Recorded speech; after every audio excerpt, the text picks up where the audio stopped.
इस साल वट सावित्री व्रत 6 जून को रखा जाएगा। यह ज्येष्ठ मास की अमावस्या को किया जाएगा।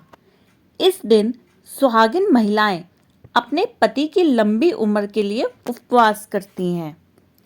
ऐसा कहा जाता है कि इस दिन सावित्री अपने पति सत्यवान के प्राण यमराज से वापस लाई थीं।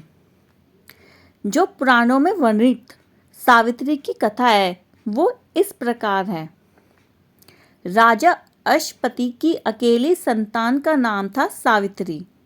सावित्री ने राजा ध्युम्नसेन के बेटे सत्यवान को से विवाह किया।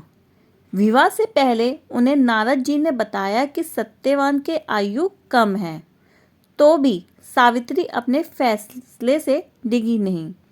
वह सत्यवान के प्रेम में सभी राजसी वैभव त्याग कर उनके परिवार की सेवा करते हुए वन में रहने लगी। जिस दिन सत्यवान के महाप्रयाण का दिन था, उस दिन वह लकड़ियां काटने जंगल गए। वहां मूर्छित होकर गिर पड़े। उसी समय यमराज सत्यवान के प्राण लेने आए।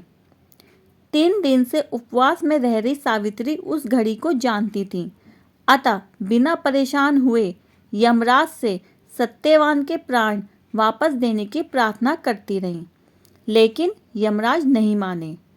तब सावित्री उनके पीछे पीछे ही जाने लगी। कई बार मना करने पर भी वह नहीं मानी, तो सावित्री के साहस और त्याग से यमराज प्रसन्न हुए और कोई 3 वरदान मांगने को कहा। सावित्री ने सत्यवान के दृष्टिहीन माता पिता के नेत्रों की ज्योति मांगी, उनका छीना हुआ राज्य मांगा और अपने लिए 100 पुत्रों का वरदान मांगा। तथास्तु कहने के बाद यमराज समझ गए कि सावित्री के पति को साथ ले जाना अब संभव नहीं। इसलिए उन्होंने सावित्री को अखंड सौभाग्य का आशीर्वाद दिया और सत्यवान को छोड़कर वहां से अंतर्धान हो गए। उस समय सावित्री अपने पति को लेकर वट वृक्ष के नीचे ही बैठी थीं। इसलिए इस दिन महिलाएं अपने परिवार और जीवन साथी की दीर्घ आयु की कामना करते हुए वट वृक्ष को भोग अर्पण करती हैं, उस पर धागा लपेटकर पूजा करती हैं। तो ये थी कथा वट सावित्री व्रत की।